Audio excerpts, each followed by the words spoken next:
Hi guys, story time. So, kwento ko kayo ng konting ganap namin nung weekend kasi hindi kami nakapagparamdam ng very light. Kaya baka namimiss niyo na si MK.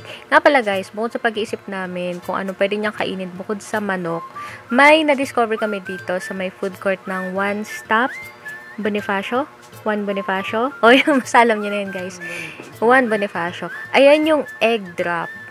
Scrambled egg sandwich siya guys na may mga palaman siya, may corn, may butter. Tapos yung order niya yata ngayon ay tuna, tapos sa akin naman ay spam. Di namin alam kung pwede to, pero most likely pwede to sa mga may acid reflux at saka sa mga nagda-diet na kagaya ko. Tapos dahil nga nandito lang kami malapit sa BGC, so bago kami pumunta doon sa check-up namin, inuna muna namin pumunta sa Gentleman's Store. Hindi guys, alam nyo ba kasi pag gabi to, ang dami talaga nakapila sa labas, at saka ang daming tao. Pero dahil early bird kami ngayon, ayan, nakapagsukat-sukat pa kami ng mga salamin dyan. Napaka-friendly ng mga staff nila. Pero syempre, pag may nabasag ka, hindi na sila friendly. Buti na lang guys yung kasama ko, hindi clumsy that time. Alam nyo naman na clumsy to, diba? O yan, pack bagay sa kanya yung shades, diba? Pero guys, tignan nyo naman yung presyo, 13,000. Ito nga pala guys, nasa gitna, yung parang Transformers, pan-display lang daw yun, hindi yun for sale.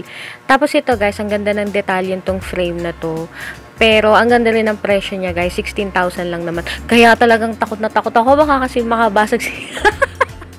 Ang daming bagay sa kanya guys, pero siguro sa ngayon, ayan, tingin-tingin muna kami. So, ayan guys, si Gentleman's Store. Alam niyo ba, nakakatakot yan sa personal. Yung mga detalye niya para talagang totoo. Para siyang magigising anytime, nakakatakot.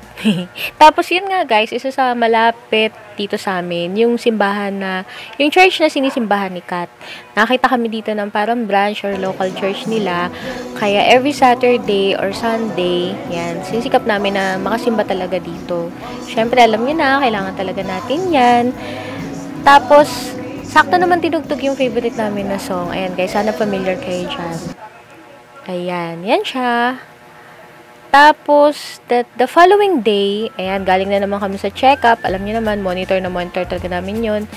Tapos, naghahanap na naman kami ng kakainin. Kasi ang hirap talaga guys, buti na lang lagi may baong tubig. Tapos, nauwi na naman kami kay egg drop. O yan guys, medyo ano na namin, yan ang hinahanap namin pag merienda time. Kasi feeling namin mas safe siyang kainin. And bumalik na naman kami kay Gentleman's Store.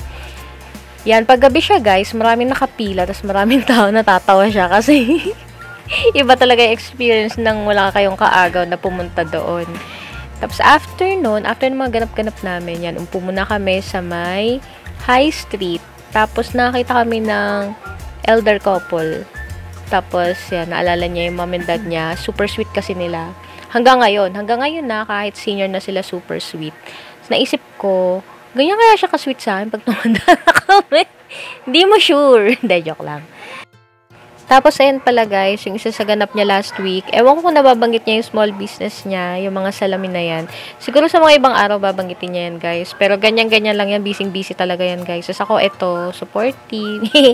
Tapos, yun lang naman yung ganap namin last weekend. Kaya medyo, invisible kami. Pero, yun nga, fighting lang. Sana kayo rin. Yun lang, bye! Sana kayo rin.